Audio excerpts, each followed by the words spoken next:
Welcome to the Winning Family Podcast with Rodney Michelle Gage, a podcast designed to help you win at home and in life. Hi, everyone, and welcome to the Winning Family Podcast, the podcast designed to help you win at home and in life. My name is Rodney Gage, and I'm joined by my wonderful wife, my beautiful wife, might I add, Michelle. Thank you. Hey, everybody. Welcome. So glad you joined us today. Yes, 30... How many years now? 32? 32 years. 32 years and counting. Right. Come on, somebody. Been married for over 32 years. And man, we love getting the opportunity to help encourage, coach, mentor families. And kind of reminded by that commercial on TV, the insurance commercial. Can't remember which one it is. I'll give them a little plug, whoever it is, if I can remember it. But anyway, they do that says, yeah, we know a thing or two because we've seen a thing or two. But anyway, it's kind of that same approach sometimes when it comes to, you know, our world of family and marriage and, you know, pastoring for all of these years and raising 3 kids of our own and traveling, speaking, just all the life that we've lived in these short 32 plus years. But all that to say, it's why we have a heart for families. It's the reason why we want to help families win. Yes. I know a lot of families feel like they're losing at times when it comes to just all the things that are coming against them, the stresses, the pressures of life, and especially in today's world, where so many things are affecting our kids, and we're seeing many kids just losing the battle spiritually, morally, and we want to help change that. That's we want to help families start winning again. Absolutely. And see them become all that God has destined them to be. Right. So with that in mind, we'd love to hear from you. We'd love to know if this podcast is a source of help and encouragement to you. You can rate and review it. We'd love to get 5 stars, get us some fire emojis, some, you know, clap hand mode, whatever, you know, pass this on to some friends, coworkers, other family members, neighbors that you know that could benefit, especially people that are walking in this season right now of raising kids, specifically maybe preteens, teenagers. You know, maybe you're new to the Winning Family Podcast family. Maybe you are just starting out as a parent. Maybe you're just starting out in your marriage. You know, regardless of where you are, what stage or season you're in, I promise you, we're not going to hold things back. We're going to try to tell it like it is, but also give you a lot of hope and encouragement along the way. And so with that, today, we just want to kind of break down, if we were sitting down, which we are, and we could almost like have coffee with you, which I guess in some ways we could virtually. That's right. You might be should have grabbed a sipping cup of on a cup of Joe right now, listening to this at home. You might be driving down the road. I don't know. Maybe going through drive-through Starbucks. No, I think they're on the Stairmaster. That's right. They're probably killing it at the gym right now. They're running their 6 miles right now. That is what they're doing. They're the winning family, man. They're like over the top achievers. We're supposed to run to win, the Bible says. That's right. You gotta win the prize. So anyway, let's just pretend we're having a heart-to-heart, you know, conversation. If we could sit down and just literally share with you 32 plus years of what we've seen, good, bad, ugly, what we've lived, experienced, highs, lows, failures, successes, everything in between. If we could kind of just summarize. We've had them all. Yes, we have. We could summarize basically 5 things that we would encourage you to ask God to help you live as an example to your kids, to the next generation. I think these would be the 5 things we would pass along to you.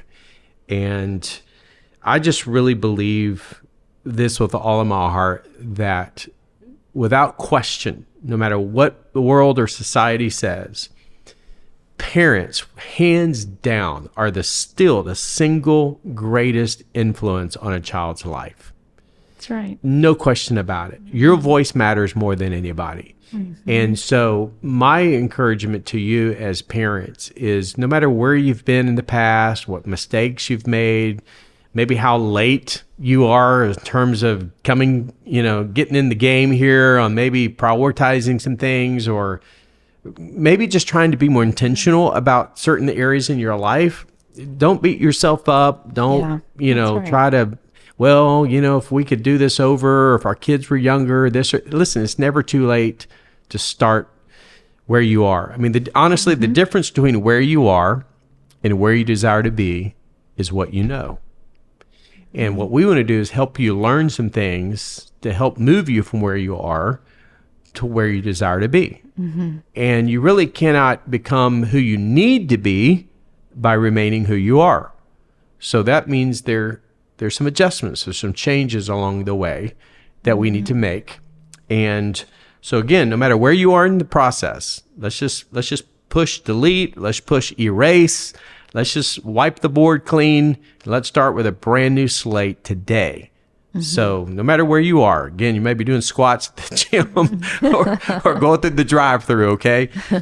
But I just want to encourage you to think about some lessons to teach your kids by example. And I love what John Maxwell says. He said, a leader is one who knows the way, goes the way, and shows the way. I think that's so important. Knows the way, goes the way, and shows the way. So good. So how can we do that in our homes, in our families? And let me just first of all start out by saying, I think it's important, number one, that we help teach our kids how to respond to failure. I think failure is one of those things in our world today where now everybody's a victim, of something. It's somebody else's fault that we are the way we are, or somebody else's fault that we're in this situation that we're in, or, we're always looking to somebody as an scapegoat to basically shrug off, if you will, failures in our life. And it's our past, it's our ex, it's our last boss or last place of employment, or, now, kids today, it's more prevalent than ever. We have the helicopter parents, and we've got the parents. And again, I'm just speaking the truth in love here, where everybody gets a trophy. There's no such thing as winning and losing anymore. Everybody wins. If you go 0-10, it's okay. Everybody gets a trophy. So, we've gone from one extreme to the next in this world and culture in which we live. But at the end of the day, we all fail. We all make mistakes. We all mess up. We drop the ball. I mean, the list goes on with word pictures and metaphors to fill in the blank in terms of just mistakes that we make in life. Yeah, just owning up to it. And our kids, without a doubt, are watching and learning from us. And we got to look at failure as a positive in a lot of ways, because we can learn to fail forward. We can't learn really to grow in life if we haven't had some mess ups and realize that because of this, I need to change that in my life. And I'll always remember, and we kind of made this aware to our children as well. We went through a financial challenge several years ago, and we were just kind of stuck. And we brought my mom and dad to the kitchen table, just kind of like we're sitting at here. And the kids were home. They were aware of what was going on. But mom and dad, we sat at the table and we walked through where we were at financially. We brought out every document that they asked us to bring out. We asked for their help. They didn't press in on us. We pressed in on them because we felt like we were failing in this area. And they helped us walk through because they're ahead of us. They're 20-some years ahead of us. They had a lot of wisdom from their own failures. Passed it on. They taught us and they walked us through, and they said, from what we see here, these are the things you need to do. And we didn't say, oh, that's great, but we're going to do something else. We actually did what they said and got ourselves in a much, much better situation. Now, it wasn't easy, and it didn't take a day or two. It took a year, but our kids got to see the amazing benefits, even to this day, that we still benefit from because of the decision we made those days. And because of we responded to failure in a way of, we need help. and we're going to seek wisdom. And for us, that was our parents. Our kids need to see that. I mean, that's a huge lesson for them to have seen in our life, that we went to somebody wiser. In fact, it was our parents that we went to. Absolutely. Yeah. So failure is a natural part of life. I mean, obviously we have a sin nature. So, we're born, with a bent towards badness. We have a sinful nature of that. I want to be in control. I want to do what I want to do, and so we slip, we fall, we fail. And so again, rather than pushing that under the rug and pretending as though it doesn't exist or it's no big deal, or again, we're pointing the finger and casting blame on somebody else, or we're a victim of this or that, all that does is make us honestly just bitter, angry, unhappy. Yeah. It takes the joy out of life, when you walk around with a chip on your shoulder and you can't get beyond, the rear view mirror of your life because you're just always living in the past and failures and somebody else who did you wrong or stabbed you in the back or made your life miserable or whatever. So we have to teach our kids the importance of learning how to cope with failure, embrace failure in the sense of, hey, it's not a bad thing. There are consequences, and yes, some things we bring upon ourselves, but we have to learn. We have to grow. It's part of maturity. And as believers, I can't remember what verse it is, but it talks about, as Christians, basically, as believers, we can be knocked down, 7 times, but we keep getting back up. Mm-hmm. So again, the devil wants to try to not just knock you down, he wants to keep you down. Mm-hmm. But thankfully that he who overcame the world allows us to overcome as well. So I think it's just an important thing to help our kids, especially in today's world and culture where, again, we're always looking for somebody to blame and it's somebody else's fault. And let's teach our kids the importance of learning and embracing failure and growing from our failure and failing forward, as you stated, so that we can learn and become better and healthier and stronger in spite of those failures. Number 2, another thing, if we just pass along to you, is the importance of teaching our kids what matters most.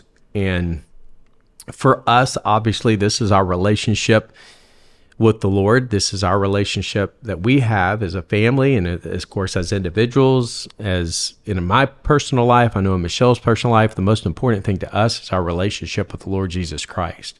And then what that means to our marriage. Christ has always been at the center of our marriage. Doesn't mean we've been perfect by any means, but we have strived to keep him at the center of our marriage. That's a daily thing. Yeah, absolutely. It's a daily surrender. So, yeah, because Michelle, she's not the easiest person to live with. I mean, so, great. Worked out. Yeah. But no, seriously. Hey, you're perfect. You are perfect. Oh, hey, well. But, it takes work. It's a commitment, but we can't do it alone. We've had to rely on the Lord. We've had to put him first and keep him at the center of everything. And I love the analogy of the triangle where you have the husband and the wife who's down at the bottom ends of the triangle, but you have God who's at the top, the main point of the triangle. And so what happens is that when you have both husband and wife, 2 individuals who are moving individually towards God, pursuing God on their own, well, guess what? Closer you draw to God, closer you get to God, closer you get to with one another and draw together as a family and as a couple in your marriage. And I think it's just keeping that in perspective, that having Jesus as the main rock, he's the foundation. Seek first, in Matthew 6:33, it says, seek first the kingdom of God and his righteousness, and then all these other things will fall into place.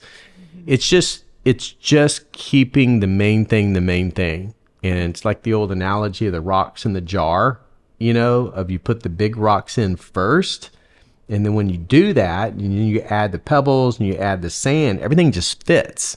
But if you put the sand and you put the little pebbles in and then you try to cram the big rocks in at the end, it doesn't work. It's not enough room. And that's what happens a lot of times. We allow all the other stuff in our lives to crowd out God or crowd out the things that we think or say is most important to us. But again, this is just kind of living that area of priority and I love this quote. Keeping those values at bay in our lives. Yes. keeping them at the highest priority. Yes. Freva Stark, is that how you say her name? Freya. Freya. There can be no happiness if the things we believe in are different from the things we do. So I think we've talked in the past about authenticity is like it all aligns. The things that we say we believe are the things that we do. Yeah. So the things that we say are most important are the big rocks, and they're the things that happen in our family. Yeah. So the date night with mom and dad, whenever that is that once a week or is that once a month for you? The family vacation, is that big rock on your calendar? Is that the things that we say that matter the most? Is that what's actually happening? Is that actually the things that we're doing? If we say God's a priority in our life, then is church a priority in our life? Because that's the community of believers that's affirming what we believe. So if we say that's important, is it the thing that we do? Or are we giving everybody an option, whether we feel like it or not, on Sunday morning, whatever time you go to church, whatever day you go to church? Those kind of things, that they have to align. Our life has to be authentic. What we say is what we do. Yeah. What we believe we say we believe is what we do. It has to all align. What matters most. Right. Our kids are, they are like hawks watching it. Again, we have to lead, but this is a conversation of leading by example. Right. So we can't preach what we don't live. And it's easier to preach than to live. So, at the end of the day, our kids are watching, they are listening. They take their cue from you. And we set the tone, we set the vibe, we set the course. We basically are the leaders of our home. And listen, our home is either revolving around our kids or it's revolving around Jesus. And when Jesus takes a back seat and the kids take the front seat and we put them on the pedestal, and our world and everything in it revolves around them, what they want to do, when they want to do it, all the extracurriculars. And we're not saying anything is wrong with any of those things, so don't misunderstand what we're saying. All we're trying to say is a lot of times those things over time will compete and crowd out what we often say is most important. So again, it goes back to, are we dating our mate? Are we going out consistently with our spouse? Are we having those date nights? Are we having those family times? Are we eating together, having meals together? Or are we too busy? We're all, going 3 different places at the same time because Johnny's got this ball practice and she's got this dance and she's got piano recital and this and that. We're just all over the map. We're stretched out. There's no margin. Are dictating. Yeah. And so we're just trying to keep up, and our kids are doing what all their friends are doing. So at the end of the day, we have to stay focused on what matters most. And that may mean some sacrifice. Absolutely. And it's hard. It really is. It's hard. But at the end, you'll look back and say, you know what, we don't have any regrets because we lived intentional and we built our lives around some priorities that had huge payoffs. And what are those payoffs? Relationships. Healthy, life-giving relationship, atmosphere, culture in your home, strong, authentic marriages. I mean, to me, that's what matters. You can't put a price tag on that.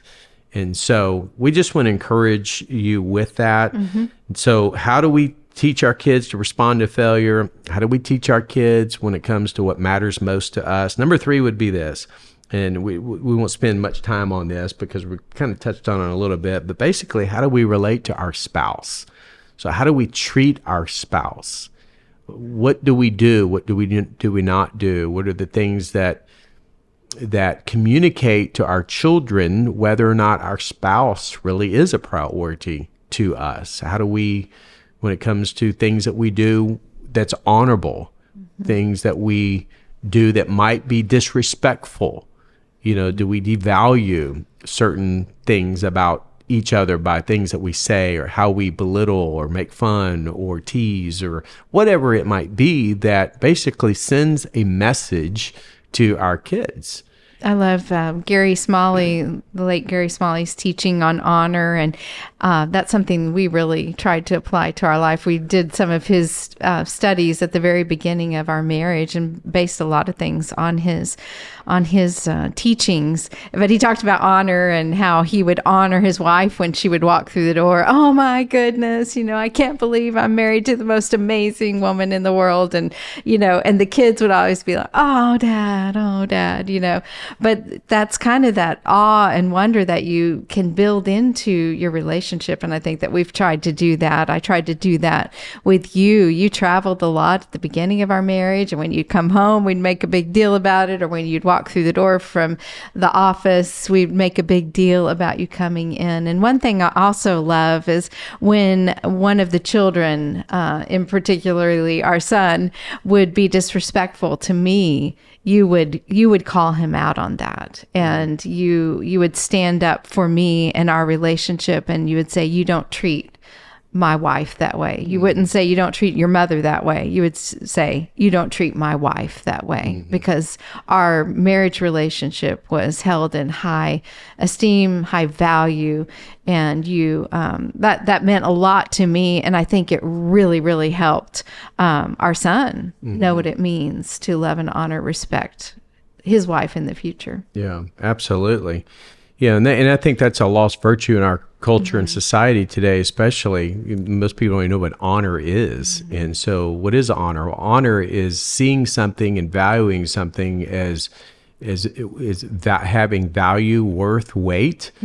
And yet dishonor basically means to show contempt or to treat something or someone as common or ordinary. Yeah. And so basically we are lowering, if you will, that bar, that standard when it comes to, how we treat somebody, as the way we talk to them and treat them as somebody who's ordinary or just common. And our spouse should not be treated as somebody who's ordinary or common. They should be treated as someone who has tremendous, infinite worth and value that we hold up in high esteem.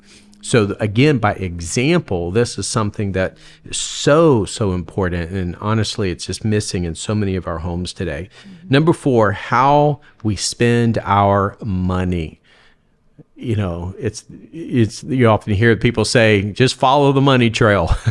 And it's true, because when you think about it, it doesn't lie. It shows where your priorities are, what you're so if you want to know really what you really value in your life, then okay, well, just look at the last 30 days, last 60 days of your expenditures, and start just adding it up. When it comes to you're spending money on this, spending money on that, you've committed to this and committed to that. And again, none of those things may be wrong if you can afford them, but if you can't afford them, but you're still doing it, it's like the old saying, people spend money they don't have to buy things they don't need in order to impress people they don't even like. So it's that world that we live in, it's buy now, pay later. It's for a very long time. Instant gratification, of whatever. And so we don't want to miss out on whatever. But at the end of the day, this speaks volumes to our kids. They're watching. And so if we give them everything they ask for and everything they want and everything they say they need, and we just are constantly shelling out the bucks for whatever, okay, well, what does that communicate to them? We're basically raising entitled, spoiled kids, who've never been told no about anything. And the moment they are told no or face rejection by a teacher or a coach or somebody who stands up to them, now all of a sudden they become the victim. Because, and then oftentimes it's the parents that are there to bail them out, Well, how dare you didn't give Johnny an A, I'm paying X amount of dollars for this private school, it just is a vicious cycle. And so, but that's the world in which everybody's a victim, everybody's, whatever. But let's talk about how we steward our resources and how do we model that? Where do we give? Do we model tithing and giving, generosity to our children through our time, by whether it's volunteering or whether it's giving financially to support a need or help with a cause or honoring the Lord with the tithe? We've always, through the years, we would our kids would see us put in an envelope. We did it old school, write a check and give it in the offering let them drop it in. Yeah, we had them take their offerings. They would have little coins and their little dollar bills or whatever, and they would put them in their little offering envelopes and take them to church because we wanted them to practice and honor the Lord in that way. And we just help them understand. And I realize some of you might think, well, that's great for you guys, but that's not reality. Well, why not make it a reality? Why not just let God bless you in some ways that maybe you've never experienced because you've never put him first in some of these areas of your life? But again, our kids are watching. They need to be led in these areas. You just can't outgive God. And I think that that's something that our kids is a great treasure for our kids to see that lived out. When you give, it will be given to you. Yeah. Pressed down, shaken over, and blessing just running out over in your life. That's all I can say is that we've learned that by living that out. It's not just by watching somebody else. That's something that we chose to do. And our kids learned just a massive lesson by teaching that by example, because they were just blessed. Their college was blessed, their marriages have been blessed. And they know it's because of the faithfulness that we chose as a family to live out. And you just can't, why would you not want to teach your kids generosity? There's just nothing bad that comes from that. Only good comes from that. Even to this day, we're in awe. Our jaws drop when our kids share things with us, and then we're like, and they're adults. 2 of them are married. One of them single. He's still taking resumes. But anyway. That's right. So, but I should give out my phone number. At the end of the day, we sometimes are just like, there is no way in the world you could explain what just happened other than the fact that God just blessed them, put unbelievable favor on them, opened doors for them that you can't explain it. And we just see that as the reaping of what was being sown for a long period of time. And I'll just close with this, and then we'll finish the last point, and that is this. When it comes to just this whole issue of teaching our kids about money, stewarding money, but I love what Proverbs teaches. I can't remember the exact reference off the top of my head, but I know it's in Proverbs. So here's what it says. The world of the generous gets larger and larger, but the world of the stingy gets smaller and smaller. And I have found that to be true so much in so many different ways. It's been manifest in so many ways that, again, it's just that principle. You can't outgive God. And with the hole that you give through is also the hole that you receive through. So I don't know about you. I want to give through a big old honking hole because of the blessings that are in return, so just joy in giving is a blessing enough. It's incredible. So anyway, again, we're sitting down, we're having coffee, we're just talking, we're chatting here as 2 individuals who've, again, through trial and error, highs and lows, good, bad, and ugly, and everything in between for over 32 years. These are just some things that we have learned, that we have observed, either also from other families, people that we've looked up to be mentored by, families that we've admired so much. And we just have seen a common thread that has been consistent among so many families who are experiencing, the blessings and the favor of God. And we want that. And we want that for you. And these are just some principles. These are some suggestions. So again, to recap, how we respond to failure, what matters to us, what we say is most important. Those are our priorities. How we relate to our spouse, how we treat one another, and model that to our children. How we spend our money, and then the last one would be this: how we invest our time. So again, that time is that precious commodity. We all have the same amount of time each and every day, each and every week, but it's a matter of how we choose. What are we doing to steward the time in a way that allows us to maximize life to its full. I can't remember the couple's name. They wrote a book, and I've always been impacted by the title of the book, but it's called 18 Summers. In essence, what it was saying is that you only have 18 summers really with your kids before they graduate and move on and move into that adult phase of life. And man, that happens so quickly, and we can testify to that. And so it just seems like it was yesterday. They were crawling on the floor, and now here they are, married and kids of their own. And so it happens so quickly. And so the question is how are we maximizing the time that God has given to us? And it's the old saying, love is spelled Time. So, man, I just want to encourage you as parents, as families, as couples that are listening to this today, think about these areas that we've talked about and think about how all of this communicates a message to your kids. Because I just want to end with what I started with. Hands down, parents, without question, are the single most important influence in a child's life. So let's be that voice. Let's be the louder voice, the loudest voice that is speaking into the lives of our children, the next generation. And again, it's not about leaving an inheritance. Nothing wrong with that. What we want to leave is more than inheritance. We want to leave a legacy. And it's not about what we leave for them. It's about what we leave in them. So what deposits can we make into the lives of our kids that's going to impact generations to come? So those are 5 things that we just want to leave with you today, and we hope that inspires you, encourages you, maybe even challenges you a little bit to kind of go back and rethink some things and maybe restructure some things in your life to start winning again, get some momentum in some of these areas in your life to help you just bring joy back into the most important areas of your life, and that's your relationships with the Lord and with each other. So we hope this has been an encouragement to you here at The Winning Family. That's the reason why we have this podcast. It's designed to help you win at home and in life. Until next time, we look forward to seeing you back here at the Winning Family Podcast.